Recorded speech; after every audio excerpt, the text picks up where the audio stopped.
तो यहाँ पर हमको यह देखना है कि आज का जो आपका जो क्लास था, वो था किसका? अदर इंडस्ट्रियल प्रोडक्ट, यानी कि माइक्रो ऑर्गेनिज़्म, जो भी माइक्रोब्स हैं, उनसे हमको किस प्रकार के दूसरे तरह के इंडस्ट्रियल प्रोडक्ट, कल जैसे डिस्कशन किए 2-3 चीज़। एक डिस्कशन किए क्या? इसके बारे में आपका जो बिवरेज जो बनता है, उसमें सभी तरह का बिवरेज था और उसके साथ-साथ कुछ डिस्कशन हुआ एंटीबायोटिक्स का, कि किस प्रकार से एंटीबायोटिक्स बनते हैं, सबसे पहले एंटीबायोटिक पहला एंटीबायोटिक कौन था, उस टर्म को किसने दिया था और क्या होता है एंटीबायोटिक। हालाँकि क्या होता है एंटीबायोटिक उसके बारे में हम लोग ह्यूमन हेल्थ में भी थोड़ा-सा पढ़े थे, कि किस प्रकार से एंटीबायोटिक को बनाया जाता है और क्या इसका रोल है, क्या इसका यूज़ है। लेकिन जो महत्वपूर्ण चीज़ है कि क्या केवल माइक्रोब्स का हम लोग वहीं पर यूज़ करते हैं या और भी इसका कुछ दूसरे तरह का भी यूज़ है या नहीं? तो अदर इंडस्ट्रियल प्रोडक्ट्स में कुछ ऐसे बायो एक्टिव मॉलिक्यूल्स हैं, बायो एक्टिव मॉलिक्यूल्स मतलब समझिए कि हमारे बॉडी में जो कुछ भी मेटाबॉलिक रिएक्शंस होता है, तो मेटाबॉलिक रिएक्शंस को करवाने के लिए कुछ न कुछ ऐसे मॉलिक्यूल्स होते हैं जो उस रिएक्शन को बढ़ाते या घटाते हैं।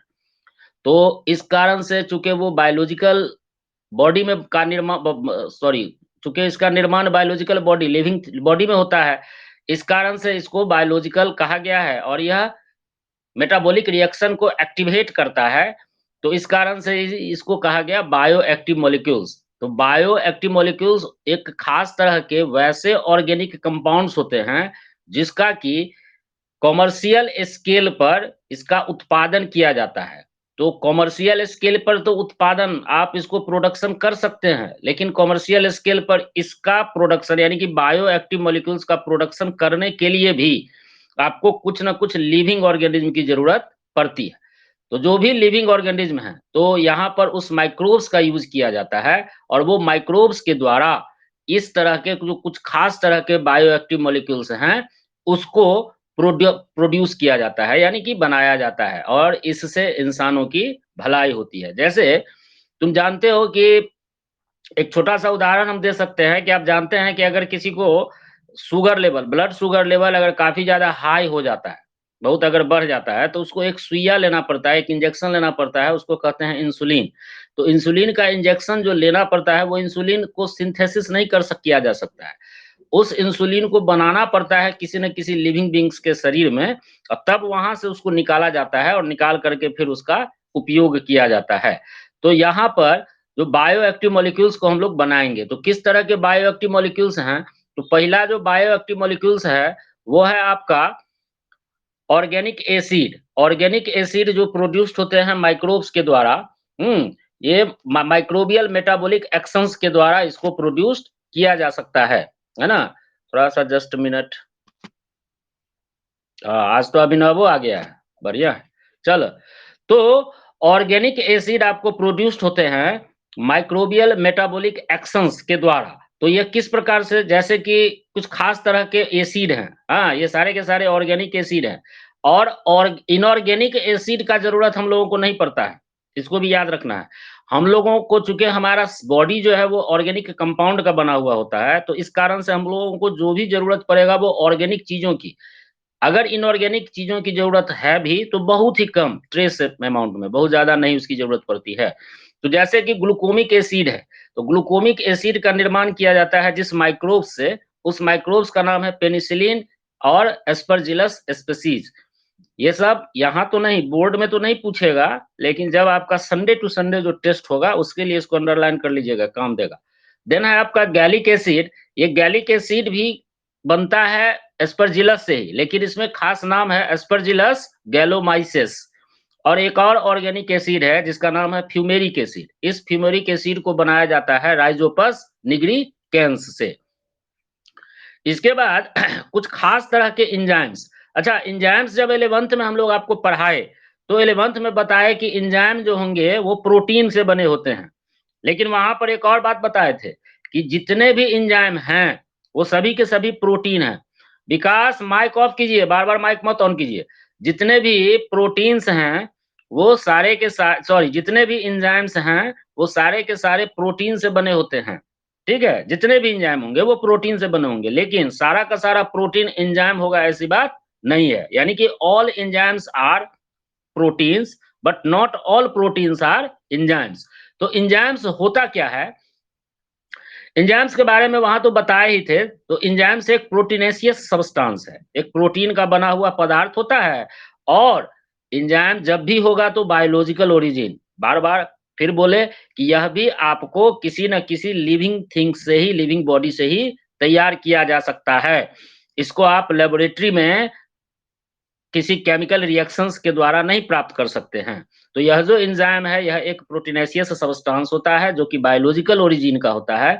और यह स्पेसिफिक कुछ खास तरह के बायोकेमिकल रिएक्शन को कैटालाइज करते हैं। कैटालाइज का मतलब केमिस्ट्री में तुम लोगों को क्या बताया गया ये तो हमको नहीं पता है बाबू, लेकिन कैटालाइज का मतलब होता है कि इसको हिंदी में कैटालाइज को कहते हैं। यह आया है आपको कैटलिस्ट से, है ना?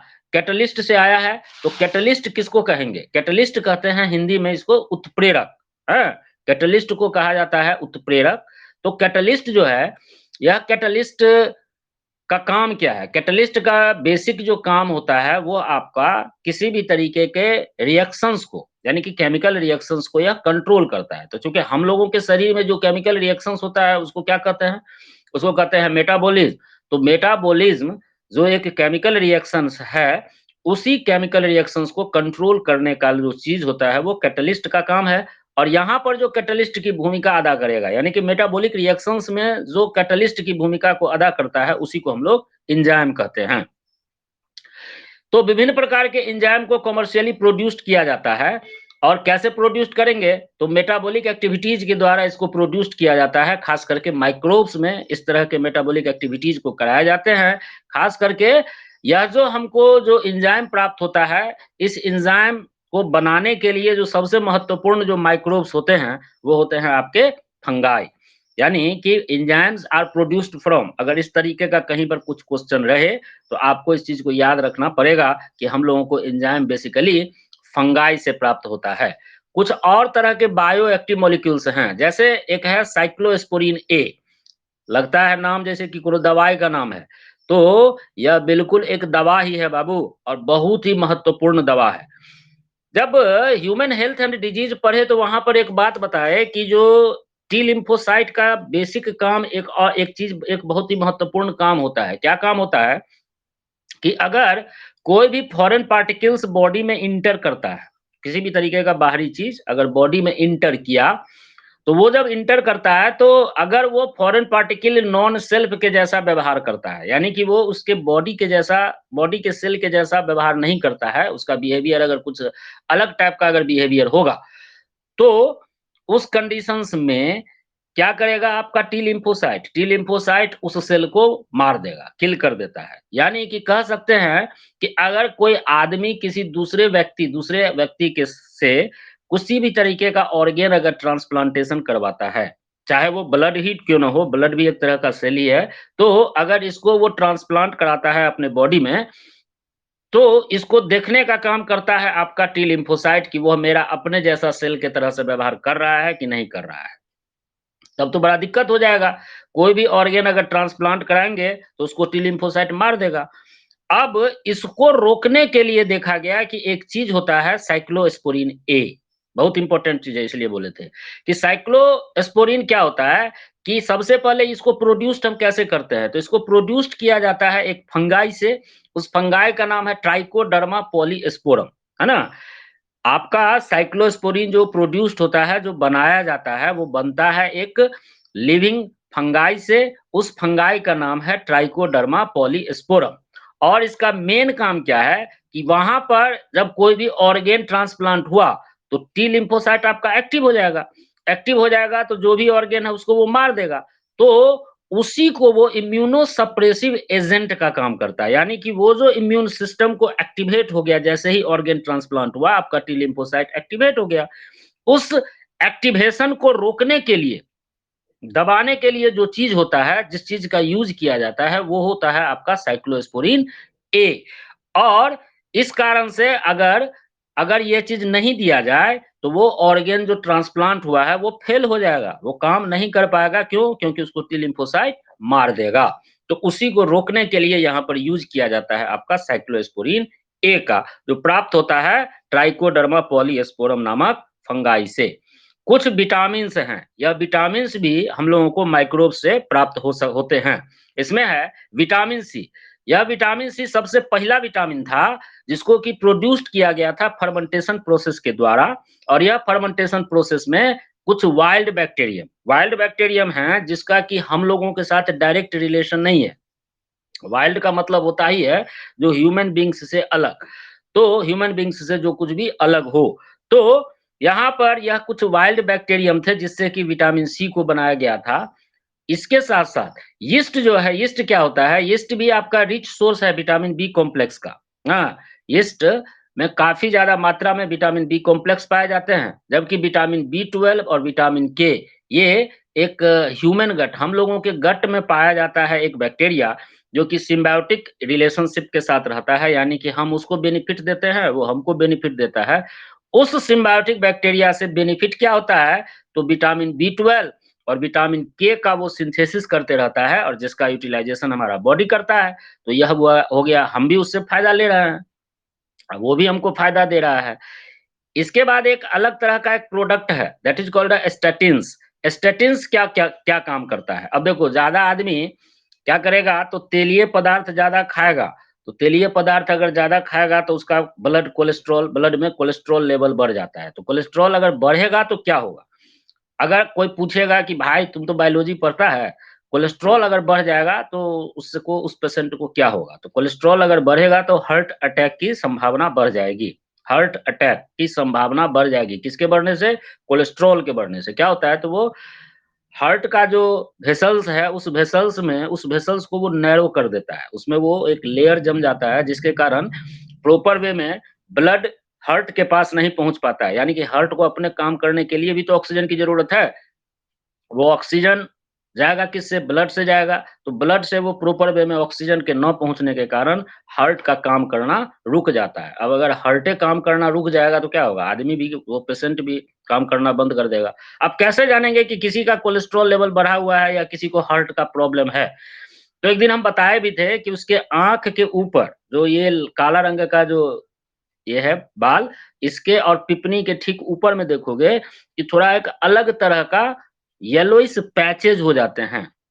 यहाँ पिपनी के पास। तो येलोइश पैचेज़ जो धब्बा, जो पीला कलर का जो धब्बा होता है, यही पहचान है कि उस व्यक्ति म को हार्ट से रिलेटेड कुछ प्रॉब्लम है। देखिए, बाहरे से आपको हम बता दिए, डॉक्टर बना दिए थोड़ा देर के लिए कि आप उसको बोल सकते हैं कि हाँ, आपको हार्ट का प्रॉब्लम है। तो यहाँ पर ये स्टैटिन्स भी उस कोलेस्ट्रॉल को कंट्रोल करने में बहुत ही महत्वपूर्ण भूमिका निभाता है। अब देखिए कि यह भी एक तरह का बायो एक्टिव मॉलिक्यूल्स ही है, और यह बायो एक्टिव मॉलिक्यूल्स प्रोड्यूस्ड होते हैं एक तरह के खास तरह के यीस्ट से।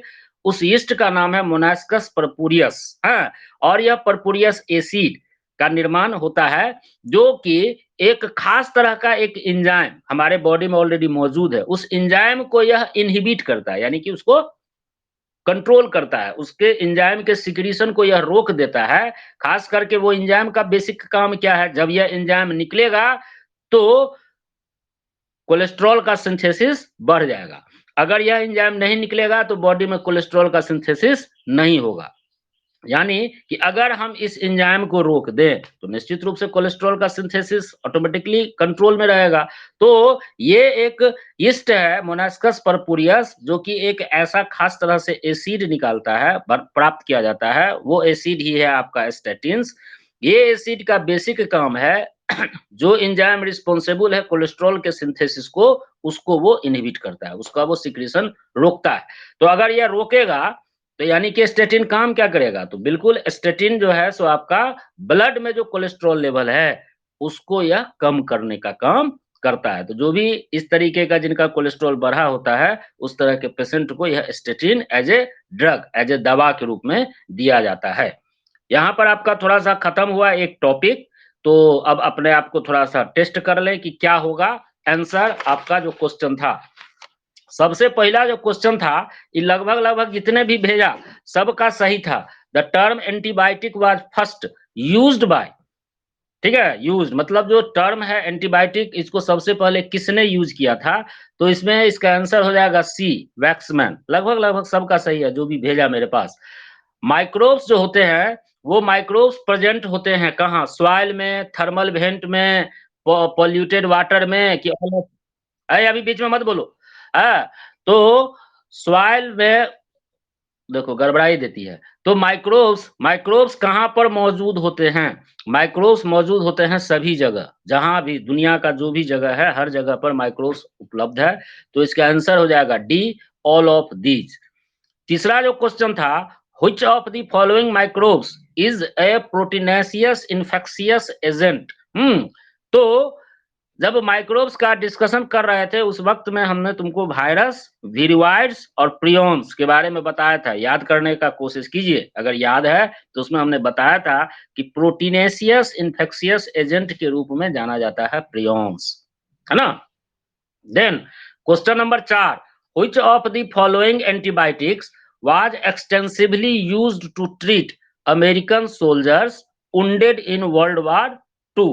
तो वर्ल्ड वार 2 में उसी समय में खोजा गया था एगो एंटीबायोटिक जिसका नाम था पेनिसिलिन और वो पेनिसिलिन बहुत अच्छे तरीके से इसका वाइडली यूज़्ड किया गया था सेकेंड वर्ल्ड वॉर में, जहाँ पर जो अमेरिका सैनिक जो घायल हुए थे उनके इलाज के लिए। तो इसका आंसर हो जाएगा डी, पेनिसिलिन।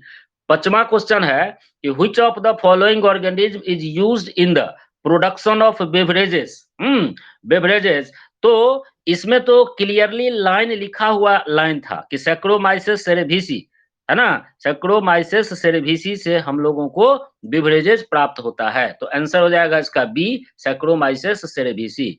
अभी जस्ट बताए कि statins used for lowering blood cholesterol level, ये किससे एक्सट्रैक्ट होते हैं? तो अभी बोले ना मोनास्कस परपुरियस, क्या है? एक यीस्ट है, तो इसका भी आंसर हो जाएगा डी। इसका चर्चा तो अभी जस्ट कर लिए। चलिए, इसके बाद मोनास्कस परपुरियस एक यीस्ट है। देखो क्वेश्चन नंबर 6 अगर 7 पहले पढ़ लेते तो क्वेश्चन नंबर 6 आसानी से बन जाता, नहीं? तो यहाँ पर मोनास्कस परपुरियस इज यीस्ट लिखा हुआ है, तो इज यीस्ट ये कमर्शियली यूज्ड होता है, किसके प्रोडक्शन में? तो ये बेसिकली अभी बताया कि स्टैटिन के प्रोडक्शन में इसको यूज़ करते हैं, यानी कि ब्लड कोलेस्ट्रॉल लोअरिंग स्टैटिन्स में इसका यूज़ हम लोग करते हैं, है ना? चलिए, एक चीज़ है अब अगला टॉपिक आपका है microbes in production of house hold product. घरेलू कुछ ऐसे चीजों को बनाने के लिए भी माइक्रोब्स का यूज बृहत पैमाने पर किया जाता है। तो इसमें सबसे महत्वपूर्ण चीज है आपका दही, योगर्ट भी एक तरह का दही ही है और बटर मिल्क मतलब मलाई वाला दूध।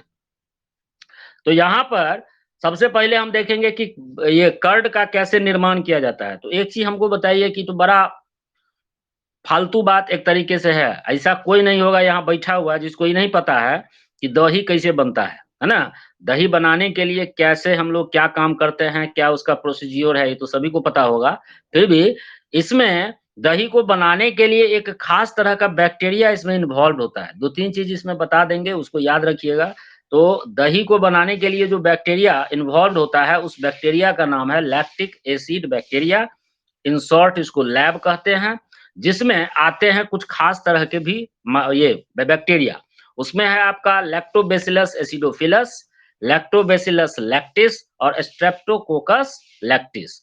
इसमें करते क्या है, दही को कैसे बनाते हो? तो हम इसमें बहुत ज़्यादा नहीं लिखे, थोड़ा ही सा लिखे हैं कि कम अमाउंट में हम लोग एगो कर्ड लेते हैं, जिसको अपने मैथिली में उसको कहते हैं जोरन। तो कम अमाउंट, बहुत ही माइन्यूट अमाउंट में, स्मॉल अमाउंट में दही को लिया जाता है और मैथिली में तो उसको कहते हो जोरन, लेकिन अंग्रेजी में वो ओकरा कहते हैं इनोकुलम या फिर स्टार्टर। तो जिससे कि वो दही बनना स्टार्ट होगा, so it is called a starter. तो यहाँ पर इनोकुलम या स्टार्टर जो दही के रूप में हमने लिया, इसको ऐड किया जाता है मिल्क में। ठंडा दूध ना होना चाहिए, ना ही दूध बहुत ज़्यादा गर्म होना चाहिए। हाँ, तो और इसमें जो आपने जो स्टार्टर के रूप में जो दही का इस्तेमाल किया है, वो दही में काफ़ी ज़्यादा मात्रा में पाए जाते हैं, मिलियंस की संख्या में पाए जाते हैं लैब। लैब मतलब लैक्टिक एसिड बैसिलस, जो कि दूध को दही के रूप में जमाने का शुरुआत कर देता है। लैब का केवल दही बनाना ही काम है या और कुछ? तो लैब आपको क्या करता है तो सिंथेसाइज़ करता है कुछ खास तरह के विटामिन का और वो विटामिन का नाम है विटामिन बी कॉम्प्लेक्स या बी12 इसको कहते हैं। तो यह सिंथेसाइज़ और रिलीज़ करता है विटामिन बी12 को दही में, जो क्या करेगा अगर किसी भी चीज़ में विटामिन बी12 बढ़ जाएगा तो क्या होगा उसका बेनिफिट? उसका बेनिफिट होगा कि वो उसका बेनिफिट में होगा कि कौन-कौन आया बाद में? हाँ, उसका बेनिफिट ये होता है कि ऑटोमैटिकली उसका न्यूट्रिशनल वैल्यू बढ़ जाता है। इसके साथ-साथ जब दूध का कर्डलिंग हो रहा होता है जब दूध का कर्डलिंग हो रहा होता है, तो लैक्टोबैसिलस क्या करता है, तो लैक्टोज़ को कन्वर्ट करता है। लैक्टोज़ एक तरह का ग्लूकोज़ है। लैक्टोज़ को कन्वर्ट करता है लैक्टिक एसिड में, जबकि स्ट्रेप्टोकोकस जो है, वो कोगुलेट करता है, दही को जमाता है। दही ऐसे नहीं जमता है। तो ये चीज़ यहाँ लिखा नहीं हुआ है। अगर रफ कॉपी लेके बैठे हैं, तो लिख लीजिए कि दही ऐसे नहीं जमता है। दही को जमाने के लिए सबसे पहले दही में मौजूद जो प्रोटीन है, उस प्रोटीन को तोड़ना पड़ता है। और यही काम करता है आपका यह स्ट्रेप्टोकोकस। उस प्रोटीन दही में मौजूद प्रोटीन को यह तोड़ता है, यानी कि तोड़ करके उसको जमा देता है। तो दही में कौन-सा प्रोटीन होता है? अंडरलाइन कर लें, the milk protein are called what? Casein. इसके बाद कल्हे जो है सो थोड़ा-सा मट्ठा यानी कि योगर्ट बनाना हम लोग सीखेंगे, है ना? यहाँ पर आपका आज का टॉपिक खत्म हो गया। अब क्वेश्चन आंसर की बारी है, तो क्वेश्चन आंसर में हम लोग देख लेते हैं कि क्या है। चलो भाई, बोला, किसको क्या दिक्कत है?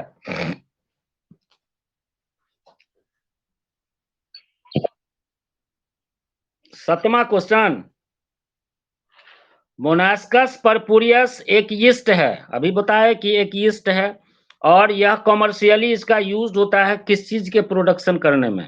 तो इसका यूज़्ड होता है स्टैटिन का प्रोडक्शन में, ना आंसर इसका सी होगा। स्टैटिन के प्रोडक्शन में मोनास्कस परपुरियस यीस्ट का यूज़ किया जाता है और यह स्टैटिन का काम क्या है? तो स्टैटिन आपको ब्लड कोलेस्ट्रॉल को जो लेवल है, ब्लड में जो कोलेस्ट्रॉल का लेवल है उसको कम करता है, लोअर्ड करता है। और बताइए?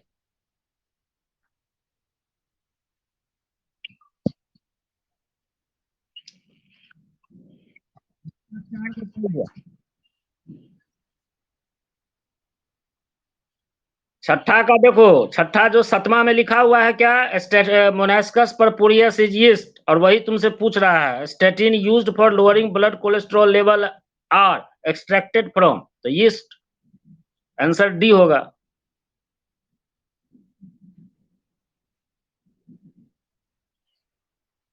हाँ, तोरा क्या गो नंबर आया?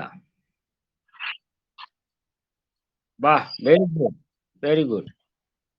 बाप बहादुर सोनी 5 और किसको क्या आया रे? 6। ओके। और 5। ठीक, नैन्सी 7। 7 में 7, 7 आउट ऑफ 7। ओके। लखिंदर?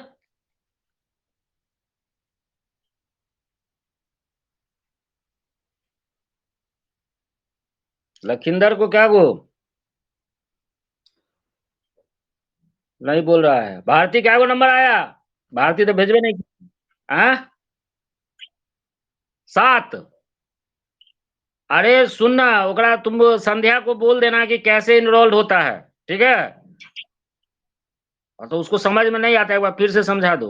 उसको बोल रहा है कि जो हम तुमको लिंक भेजे हैं उस लिंक से इसको ओपन करो, तो खोल ही नहीं रही है। वही ना होता है। तो उसको खोल करके एनरोलमेंट के लिए भेजेगी तब ना, पता नहीं, अब देखते हैं। चलो, सोनी क्या गो नंबर? 5। अंजलि हो ही गया। विकास, तू तो बनेबे नहीं किया। क्या को नंबर है लो? 7 आया होगा। तब बात खुशी, खुशी को क्या गो? हाँ? को नहीं बनाई, बढ़िया है, ठीक है, वेरी गुड। विक्की क्या को बोले रहू?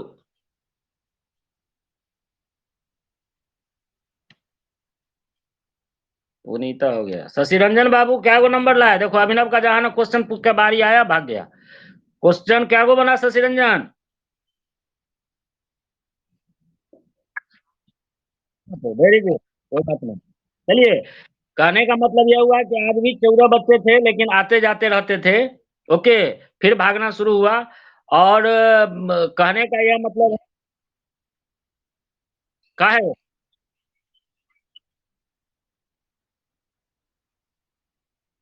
बारिश यहाँ भी हो रही है। ठीक है, बारिश यहाँ भी हो रही है। आप लोगों को थोड़ा सा बादल गरजने का, ठनका गिरने का आवाज आ रहा होगा। तो लेकिन यहाँ पर तो नेट मोटा मोटी चलो, लेकिन एक क्वालिटी जरूर है इस क्लास का, ये माने इस ऐप का, कि वीडियो रिकॉर्डेड रहता है। आप लोग कभी भी इसको देख सकते हैं, है ना? तो एक चीज है कि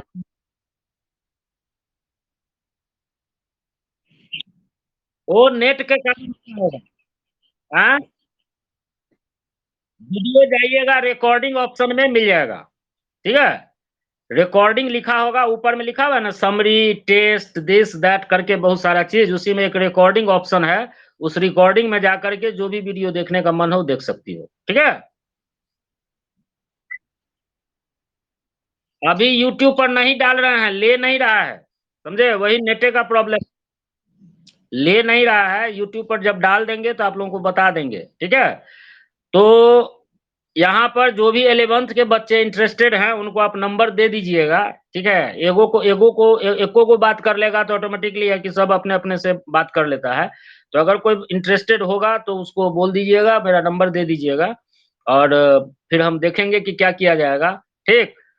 और दूसरी बात कि थोड़ा-सा वही महात्मा गांधी पर आप लोग ध्यान दे करके, ठीक है? ज़रूरी है ना? तो गां कल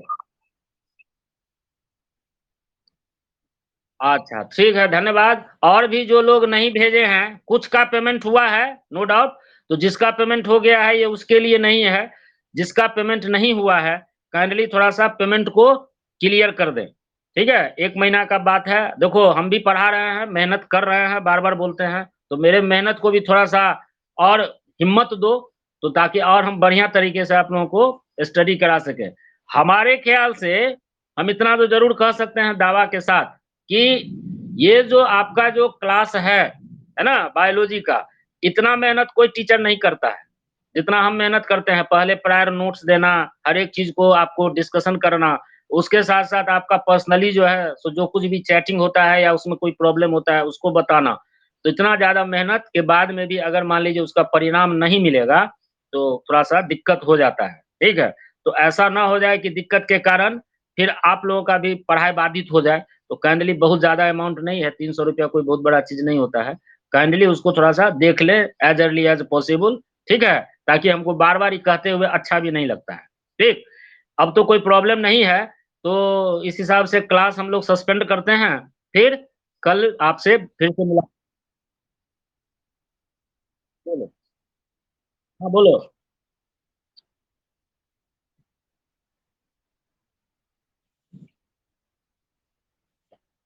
हाँ, 6:30 हाँ, 6:30 बजे से 6:30 बजे से केमिस्ट्री का क्लास है। तो केमिस्ट्री का क्लास 6:30 बजे से है। आप लोग केमिस्ट्री का क्लास 6:30 बजे से जॉइन करें, ठीक? और इधर जो है सो मेरे क्लास को भी सुचारू रूप से चलवाने के लिए थोड़ा-सा आपके तुम लोग भी देख सकते हो कि नीचे में स्क्रॉल पर नाम रहता है, ठीक है? तो उस स्क्रॉल को चला करके देख सकते हो कि कौन-कौन बच्चा नहीं है, कौन बच्चा है उपस्थित। तो जो स्टूडेंट अगर आपके परिचित का कोई अगर अनुपस्थित है, जैसे देखो आज भी अविनाश नहीं है, अभिनव आया गया।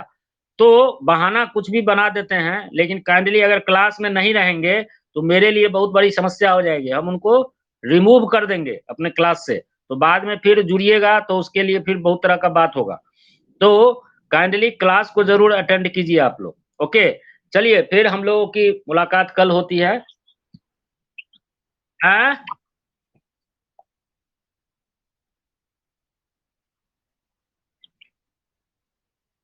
पूछो, पूछो।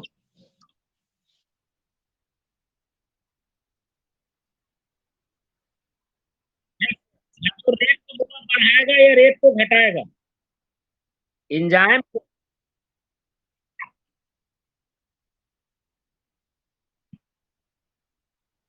लैक्टिक एसिड दूध में जो लैक्टिक एसिड बैक्टीरिया है, उसका बेसिकली काम है कि इसमें तो आपको पहले 3 तरह का बैक्टीरिया होता है, ठीक है? तो ये जो लैक्टिक एसिड बैक्टीरिया है, इसका मेन काम है कि विटामिन बी 12 बनाना, बी कॉम्प्लेक्स को बनाता है और दूध में छोड़ता है। और इसके साथ-साथ एक और काम करता है कि मिल्क में जो प्रोटीन मौजूद है, जिसको हम लोग कैसीन कहते हैं, milk protein is called a casein, उस कैसीन को तोड़ता है, ब्रेक करता है, ठीक है?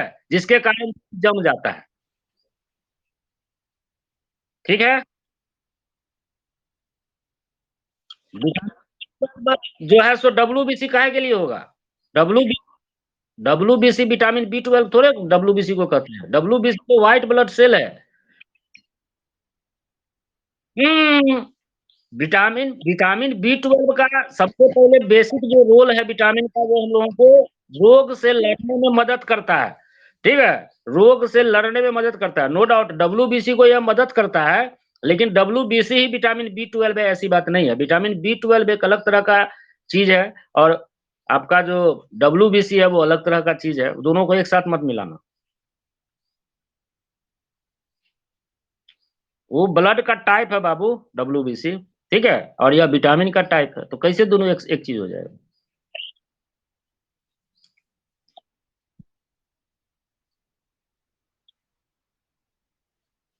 नहीं मारो नहीं,